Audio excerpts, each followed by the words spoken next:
কার্যক্রম বাস্তবায়ন করছে কিছু বেগ পেতে হচ্ছে। তো এই জন্য আমি মনে করি আপনারা আসবেন, এই অফিসটা আপনাদের, এই অফিসের দ্বার আপনাদের জন্য সব সময় খোলা। এই অফিসে আসার জন্য আপনাদের কোনো অনুমতি নিতে হবে না।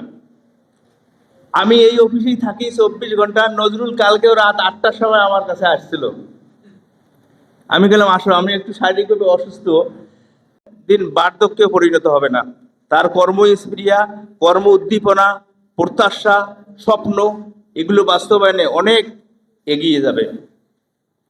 তা আমরা এখানে সবাই মিলেমিশে কাজ করব। এখানে কে অফিসার, কে কাউন্সিলর, কে ডিডি, কে এডি, কে যুব সংগঠক, এগুলো ভাবার কোনো দরকার নাই। আমি মনে করি এখানে আমরা যারা আছি সবাই যুব পরিবারের সদস্য। আমরা সবাই যুব পরিবারের সদস্য। এখন যদি আমাকে মনে করেন, যেহেতু আমি ডিডি, আমি এই জেলার প্রধান, আমি হয়তো অভিভাবক হিসেবে থাকব, তবে সকল কাজ আমাদের যুব পরিবারের সকল সদস্যের সঙ্গে আলাপ আলোচনা করেই আমরা করব, যাতে করে আমরা একটি ভালো সিদ্ধান্তে উপনীত হতে পারি। আমি ঢাকা হেড অফিস যখন চাকরি করি তখন আমার একজন মহাপরিচালক ছিলেন। উনি যে কোনো বিষয়ে ফাইলে সিদ্ধান্ত নেওয়ার আগে আমার সঙ্গে আলোচনা করতেন। ইভেন যদি শুক্রবার হতো ফোন দিতেন। তো ওনাকে একদিন বলছিলাম, স্যার আপনি তো অনেক জ্ঞানী মানুষ, অনেক বয়স্ক মানুষ, অনেক অভিজ্ঞতা, আপনি এই যে রায় লেখার সময় আমার মতামত নেন কেন? বললো, শোনেন, ইংরেজিতে একটা কথা বলো, 2 head is better then 1 head, অর্থাৎ 2টা মাথায় একটা মাথার চেয়ে অনেক ভালো। তা সুতরাং আমরা এখানকার যুব উন্নয়ন নিয়ে যে কোনো সিদ্ধান্ত নিলে আমি কখনো এককভাবে নেব না, আপনাদের সাথে আলোচনা করে আপনাদের সাথে নিয়ে নেব ইনশাল্লাহ। এতটুকু নিশ্চয়তা আপনাদেরকে দিতে পারি। আমাদের সঞ্চালক সাহেব খুব চমৎকার সঞ্চালনা করে অনুষ্ঠানটা উপস্থাপনা করেছেন। কিছু কথা উনি বলেছেন। আমাদের ই-কমার্স যে ট্রেনিংটা, এটি এখনো হয়। আমাদের একটু কথা বলে রাখি, যুব উন্নয়ন অধিদপ্তর থেকে 83টা বিষয়ে ট্রেনিং দেওয়া হয়। এই 83টা বিষয়ে সব জেলায় কিন্তু দেওয়া হয় না। স্থান, কাল, পাত্র ভেদে নিড অ্যাসেসমেন্ট করে যে এলাকার জন্য যে ট্রেনিংগুলো দরকার সেই ট্রেনিংগুলোই কিন্তু দেওয়া হয়। তবে যে কোনো এলাকার মানুষ এই কর্মমুখী হতে হবে আমাদেরকে, কর্মের কোনো বিকল্প নাই। আমরা পৃথিবীতে এসেছি, একদিন মারা যাব, এই কর্ম আমাদেরকে বাঁচিয়ে রাখবে। এই নশ্বর দেহটা অবিনশ্বর হয়ে থাকবে কর্মের মাধ্যমে। আমি মৃত্যুর পর আমার দেহটা পচে যাবে, মাটির সঙ্গে 6 মাসের মধ্যে মিশে যাবে। কিন্তু আমি যদি এখানে ভালো কিছু যুবর জন্য কাজ করে যাই, সেই কাজগুলো আমাকে এখানে জীবিত রাখবে। সবাই বলবে, ওই ডিডি স্যারের দ্বারা আমি এই উপকারটা পেয়েছি, তার দ্বারা এই পরামর্শটা পেয়েছি। তো সুতরাং এখানে আমাদের প্রতিটা মানুষকেই এই জিনিসগুলো ভাবতে হবে। ওরা কাজ করে যাচ্ছে বিভিন্নভাবে যুব উন্নয়ন অধিদপ্তরের মাধ্যমে। সেই সকল যুবরা বিভিন্ন সময় ট্রেনিং নিয়ে নিয়ে চলে যাচ্ছে, অনেকে কাজ করতেছে, অনেকে জোরে পড়ছে। আমাদের এই যে মুজাক্কির সাহেব রয়েছেন, ওনার একটি প্রিন্টিং প্রেস রয়েছে। আমাদের এই যে আব্দুর রহমান আসছে, সে জাতীয় যুব পুরস্কার প্রাপ্ত 2014 সালে। এবং আমাদের যুব মেলার প্রধান আকর্ষণ ছিল আব্দুর রহমানের কোয়েলের ফার্ম। আমাদের মন্ত্রী মহোদয় তখন এই প্রকল্পটি ভিজিট করেন এবং তখনই সেই বছরই সে পুরস্কারে লাভ হয়। সেও আসছে, সেও একটি গরুর খামার রয়েছে। ইউকেতে থাকলেও আমাদের বিরক্তির উক্তি ঘটাবেন না ইনশাল্লাহ। আমরা অনুষ্ঠানের শেষের দিকে চলে আসছি। আজকের দিনটি আমার জন্য অত্যন্ত স্মরণীয়, কারণ আমি এই বৃদ্ধ বয়সে এসেও আজকে যুব সমাবেশে বক্তব্য রাখছি।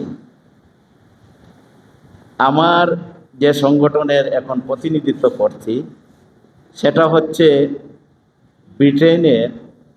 ব্রিটেনের সর্ববৃহৎ একটি সংগঠন, greater Sylhet development and welfare council UK, যেটার 20,000 পেইড সদস্য। ব্যবসা বা ট্রেনিং করে যেটা ভালো একটা জায়গায় যাওয়া যেত, তাহলে আমার মনে হয় বিদেশের যে ছিল, ইনকামের যে ছিল, সেটা কিন্তু এর চেয়ে অনেক বেটার আমার মনে হয় বাংলাদেশে এই টাকা দিয়ে ভালো ব্যবসা করা যেত। তাহলে আমার মনে হয় যে এই বিষয়গুলো ইনসাফ সহ যত যুব সংগঠন আছে, উদ্যোক্তারা আছেন, যারা বিভিন্ন পেশায় আছেন, তারা এটা সবাই এই উদ্যোগ গ্রহণ করতে হবে। বিশেষ করে সিলেটের যারা যুবক এবং যুব নারী আছে তারা যেন বিদেশমুখী থেকে মুখ ফিরিয়ে এই দেশে কিছু একটা করে এই প্রত্যাশা আমি রাখছি। সদর উপজেলা না, আমাদের বাংলাদেশ না, আমাদের পৃথিবীর সাথে। আব্দুর রহমান এখান থেকে কোয়েল ফার্ম করে সে এখন ইটালিতে অবস্থান করছে। সে ইটালিতে ওইখানকার যদি এনভায়রনমেন্টের যে প্রজেক্ট আছে সেই প্রজেক্ট কিভাবে আমাদের দেশের প্রযুক্তি ডেভেলপ করা যায় তার কাছ থেকে যদি আমরা পর্যায়ে আছে ও ইউনিয়ন পর্যায়ে যদি যুব উন্নয়নের প্রশিক্ষণ চালু করা যায় আমার কাছে লাগে প্রচুর মানুষ উৎসাহী হইবা আর এটার প্রতি আকর্ষিত হইবা আবার স্বাবলম্বী হইতে পারবা। হবেন যারা প্রশিক্ষণ নেবেন তারা যেন নিজে স্বাবলম্বী হতে পারেন। যারা ট্রেনিং নেওয়ার পরে আমরা অনেক যুবক মহিলাদের প্রতিষ্ঠান আমাদের সুক্রিয়া বর্তমানে আমার প্রায় 100 লিটার রূপে দুধ প্রতিদিন মার্কেটে যাচ্ছে।